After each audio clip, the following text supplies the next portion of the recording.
Très bien, ce soir, je vous invite juste à regarder Marc chapitre 6. Marc chapitre 6, nous allons regarder un verset et après quoi nous allons prier. Marc chapitre 6, un verset, peut-être 2 ou 3 versets, d'accord.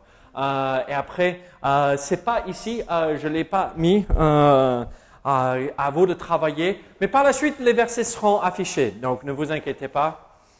Marc chapitre 6. Et Matthieu, Marc, Luc et Jean. Donc Matthieu, Marc. Donc deuxième livre du Nouveau Testament. C'est la page 764 dans notre Bible ici qu'on utilise dans l'Église. Et donc à partir du verset 1er, Jésus partit de là et se rendit dans sa patrie. Ses disciples le suivirent. Quand le sabbat fut venu, il se mit à enseigner dans la synagogue. Beaucoup de gens qui l'entendirent étaient étonnés et disaient « D'où lui viennent ces choses? Quelle est cette sagesse qui lui a été donnée? Et comment de tels miracles se font-ils par ses mains? N'est-ce pas le charpentier, le fils de Marie, le frère de Jacques et de José, de Jude et de Simon? Et ses sœurs ne sont-elles pas ici parmi nous? » Et il était pour eux une occasion de chute. Prions ensemble. Seigneur, merci pour cette occasion de se réunir et d'apprendre de toi, Seigneur. Apprendre qui tu es. Seigneur, dirige au nom de Jésus. Amen. Là, ce passage est un piège pour une religion spécifique, n'est-ce pas? Quand on lit concernant Jésus et on voit que, attends, il y a ses frères qui sont là, il y a ses sœurs qui sont là, mais est-ce que Marie a eu d'autres enfants aussi? Oui, Marie a eu d'autres enfants. Et donc, si on disait ça à nos amis catholiques, ils diraient, mais c'est pas le Jésus que moi je connais. C'est pas le Jésus né d'une Vierge Marie. Jésus est bien né d'une Vierge, mais c'est pas le Jésus qui avait des frères et des sœurs. On ne connaît pas ce Jésus. Et donc, le monde entier ne connaît pas, ou la grande majorité dans ce monde ne connaît pas qui est Jésus. Et alors, nous voulons apprendre qui est notre Sauveur et ce que nous devrions croire par rapport à Jésus. Là, j'ai mis ici sur le diapo la doctrine de Jésus-Christ. Donc, le mot doctrine, qu'est-ce que cela signifie, quelqu'un? Ok, c'est lié, c'est la même racine. Doctrine, c'est un enseignement. Oui, donc le docteur enseigne. Donc, c'est un enseignement l'enseignement ou la vérité qu'on enseigne concernant Jésus-Christ ou ce que nous croyons concernant Jésus-Christ. Et donc, nous allons regarder cette vérité concernant Jésus-Christ, ce que nous devrions tous croire par rapport à notre Sauveur. Pourquoi je dis ça? Parce que si nous ne comprenons pas qui est Jésus, comment pouvons-nous avancer main dans la main avec lui dans cette vie ici-bas? Si nous ne connaissons pas la personne avec laquelle nous marchons dans la vie, nous n'allons pas pouvoir avancer au même rythme. Nous n'allons pas avancer comme il faut. Un jour, on était dans une grande foule. Je croyais que Mélissa était à côté de moi. Et c'était une blonde à côté. Et j'ai attrapé sa main en pensant que c'était elle. Je commençais à aller dans ce sens et je sentais... on y va, non? Je me suis retourné. Oh, pardon, qui tu? Je pensais que c'était Mélissa. C'était pas Mélissa. Elle me regardait, mais pourquoi tu m'attrapes et tu me tires vers... C'était pas elle. Parfois, on peut se tromper en pensant que c'est quelqu'un qu'on connaît. Mais en fait, peut-être c'est pas la personne que nous connaissons, que nous retrouvons dans les Écritures, le Jésus que nous connaissons, ou que le monde connaît. Alors, qui est Jésus? Et que devrions-nous croire concernant notre Sauveur et Seigneur Jésus-Christ? La première chose qu'il faut retenir et comprendre concernant Jésus, la première vérité dans la doctrine de Jésus-Christ, c'est sa divinité. Ah, vous savez ce que ça signifie, divinité. Ah, il est divin, il est Dieu lui-même. Ah, dans le monde, nous voyons que beaucoup ne croient pas que Jésus était Dieu ou est Dieu. Qui sont les gens qui ne croient pas que Jésus est Dieu? Spécifiquement, on pense à une religion, les musulmans, n'est-ce pas? Ils ne croient pas que Jésus est Dieu. Les athées ne croient pas que Jésus est Dieu parce qu'ils ne croient pas dans un Dieu. Qui d'autre?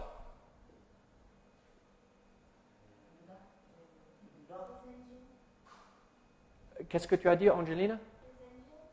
Oui, non, ils ne croient pas qu'il est Dieu. Oui.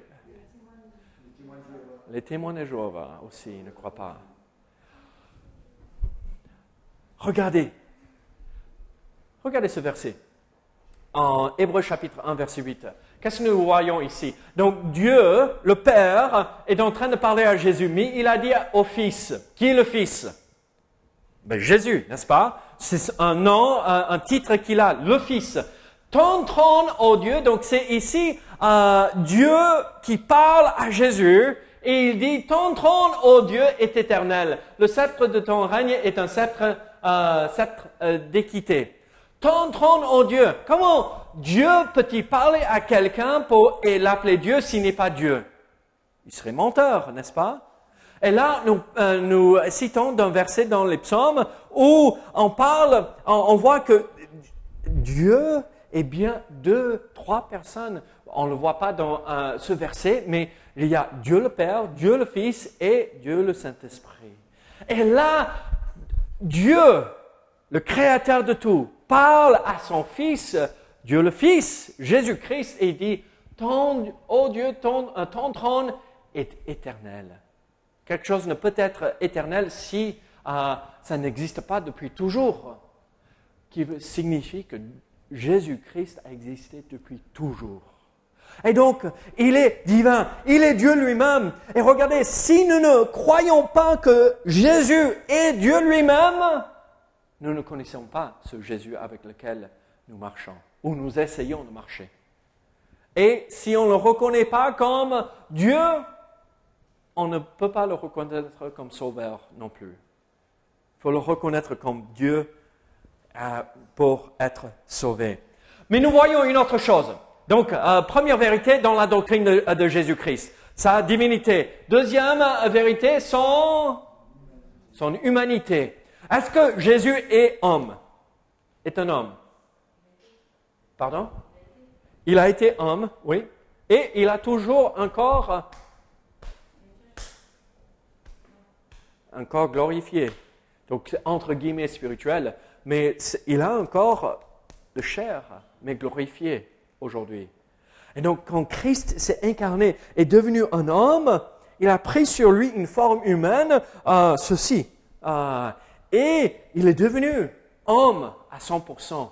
Regardez ce que la Bible dit dans Philippiens chapitre 2, versets 7 et 8. Mais c'est dépouiller lui-même en prenant une forme de serviteur, en devenant semblable aux hommes. Et ce mot semblable ne veut pas dire que ça ressemblait à cela. Mais semblable, le mot dans l'origine veut dire l'identique, oui, pareil, la copie conforme aux hommes. Et ayant paru comme un simple homme, il s'est humilié lui-même, se rendant obéissant jusqu'à la mort, même jusqu'à la mort de la croix.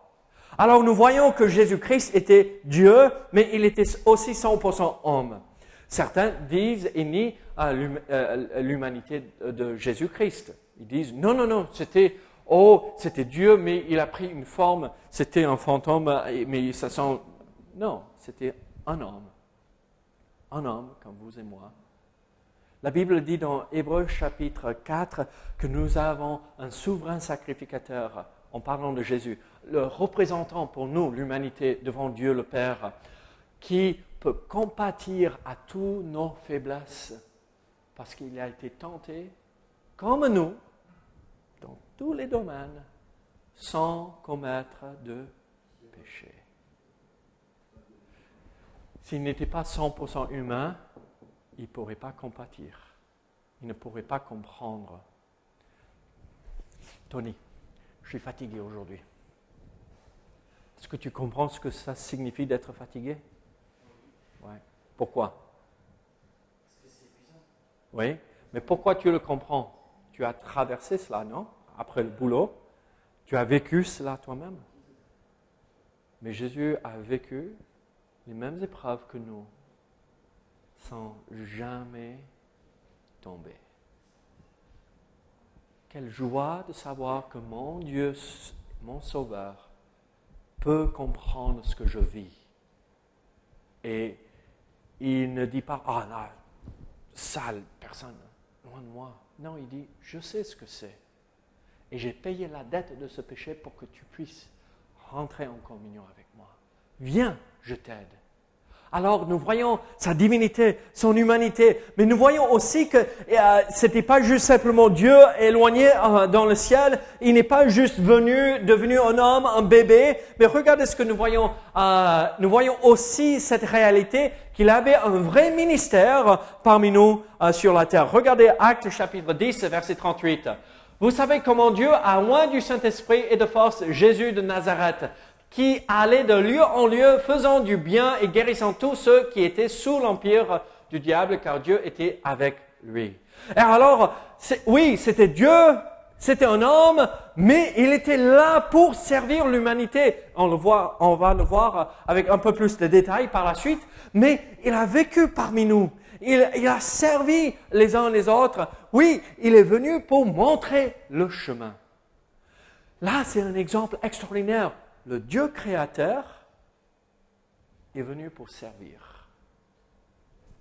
Vous savez ce que moi j'entends très souvent? Mais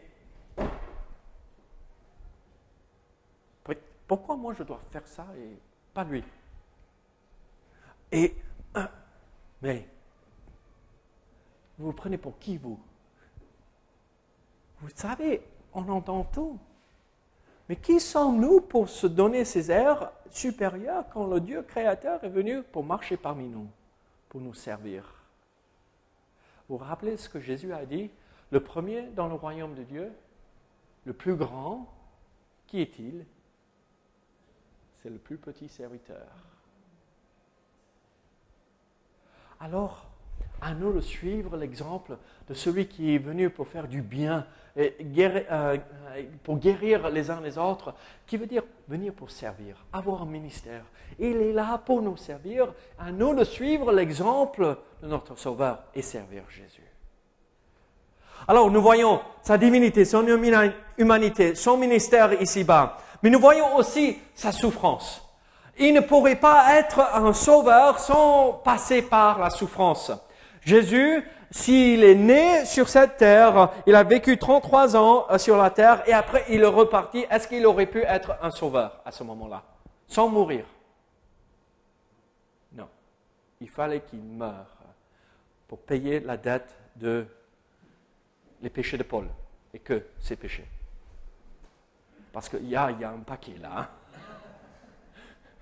Non, il est mort pour mes péchés et tous nos péchés.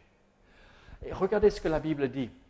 Ésaïe 53, versets 10 et 12. Il a plu à l'Éternel de le briser par la souffrance. Après avoir livré sa vie en sacrifice pour le péché, il verra une postérité et prolongera ses jours, et l'œuvre de l'Éternel prospérera entre ses mains. À cause du travail de son âme, il rassasiera ses regards. Par sa connaissance, mon serviteur juste justifiera beaucoup d'hommes, et il se chargera de leur iniquité. C'est pourquoi je lui donnerai sa part avec les grands. Il partagera le butin avec les puissants, parce qu'il s'est livré lui-même à la mort et qu'il a été mis au nombre des malfaiteurs, parce qu'il a porté le péché de beaucoup d'hommes et qu'il a intercédé pour les coupables.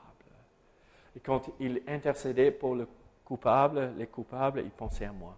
Il pensait à Mélissa, il pensait à Dominique, il pensait à chacun de nous. Alors, il est venu pour souffrir. Ce Dieu créateur est devenu un homme, venu pour servir, mais aussi souffrir. Pourquoi? Pour mes péchés. Et c'est le message qu'il veut qu'on partage. Voici la 5e vérité qu'il faut retenir par rapport à Jésus. La cinquième vérité par rapport à Jésus, c'est qu'il a un message qu'il veut transmettre. Regardez, en Jean chapitre 3, vous pouvez quasiment réciter le verset 16 par cœur, n'est-ce pas? Car Dieu a tant aimé le monde. Hein? Mais regardez à partir du verset 15. Afin que quiconque croit en lui ait la vie éternelle. Ça veut dire chacun de nous. Ça veut dire chaque personne qui nous traverse ou passe devant nous dans la rue peut venir et croire et recevra la vie éternelle, le pardon de leurs péchés. Car Dieu a tant aimé le monde qu'il a donné son Fils unique afin que quiconque croit en lui ne périsse point, mais qu'il ait la vie éternelle. Dieu, en effet, n'a pas envoyé son Fils dans le monde pour qu'il juge le monde, mais pour que le monde soit sauvé par lui.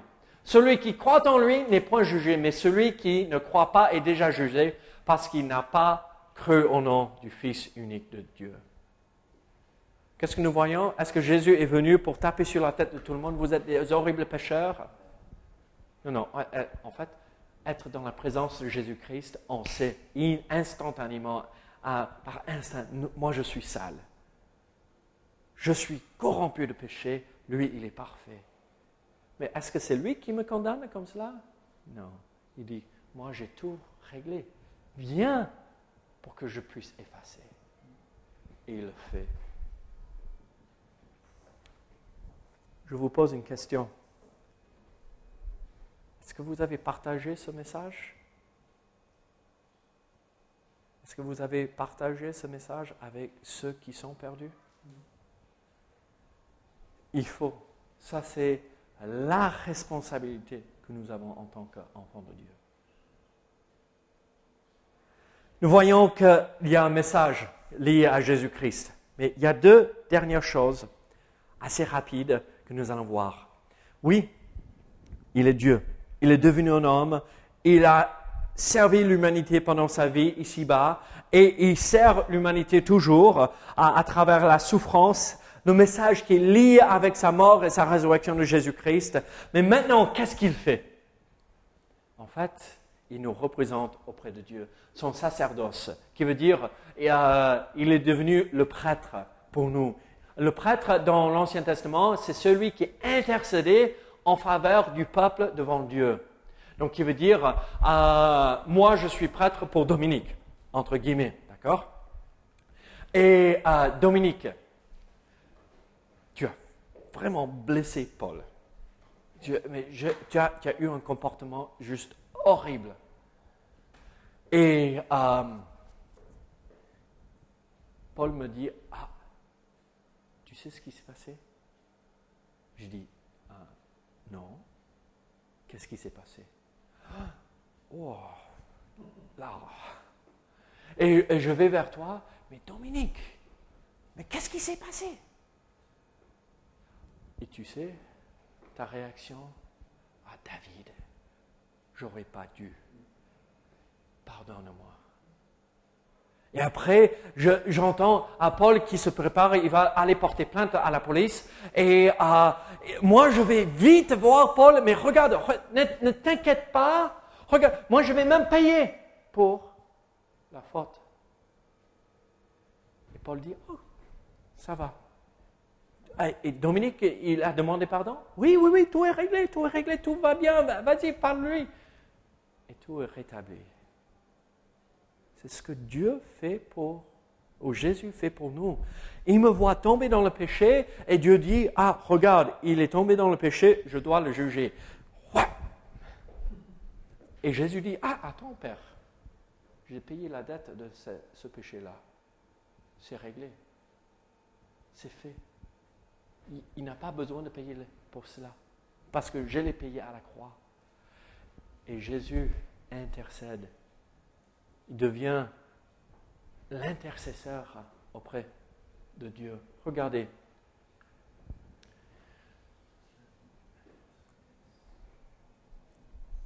Oui. Hébreux chapitre 7, verset 22 à 28. C'est long, hein? Jésus est par cela même le garant d'une alliance plus excellente. De plus, il y a eu des sacrificateurs en grand nombre parce que la mort les a empêchés d'être permanents. Donc, les autres sont morts. Mais lui, parce qu'il demeure éternellement, possède un sacerdoce qui n'est pas transmissible. C'est aussi pour cela qu'il peut sauver parfaitement ceux qui s'approchent de Dieu par lui, étant toujours vivant pour intercéder en leur faveur. Donc, il intercède en ma faveur. Il nous convenait en effet d'avoir un souverain sacrificateur comme lui, saint, innocent, sans tache, séparé des pécheurs et plus élevé que les cieux, qui n'a pas besoin, comme les souverains sacrificateurs, d'offrir chaque jour des sacrifices, d'abord pour ses propres péchés, ensuite pour ceux du peuple. Car ceci, il l'a fait une fois pour toutes en s'offrant lui-même. En effet, la loi établit souverain sacrificateur des hommes sujets à la faiblesse, mais la parole du serment qui a été fait après la loi établit le Fils qui est parfait pour l'éternité.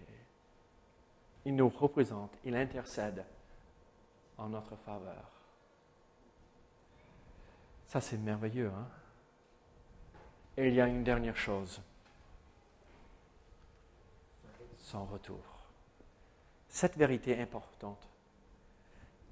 Il est Dieu. Il est devenu un homme. Il a eu un ministère parmi nous. Il s'est sacrifié. Il y a un message. Il intercède.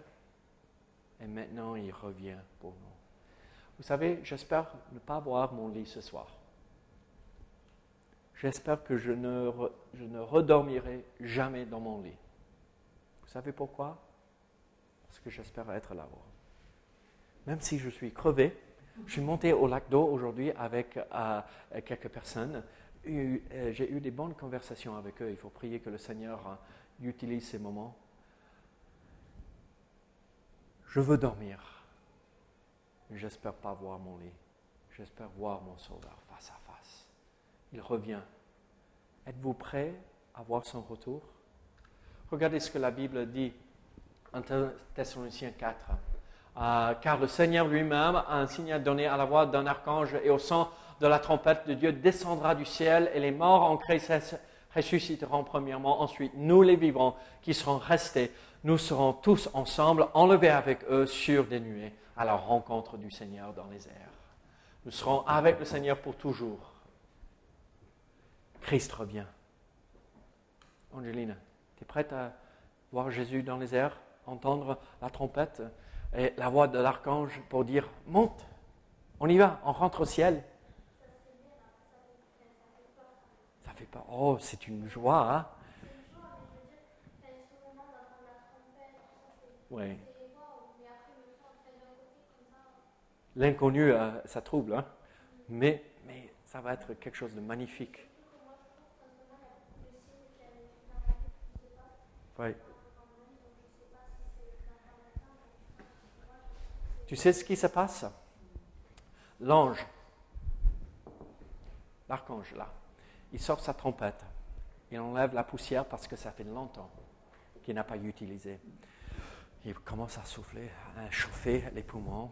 Il souffle dans la trompette, pas pour sonner, mais il faut chauffer la trompette avant qu'elle sonne bien. Hein? Vous le savez, si on a joué un instrument comme la trompette, vous savez, il faut souffler un tout petit peu. Donc l'ange est là, dans le ciel, en regardant Dieu, mais c'est quand il chauffe. Il se prépare. Parce que même peut-être ce soir, ça va sonner. Ça serait chouette. Ça serait merveilleux.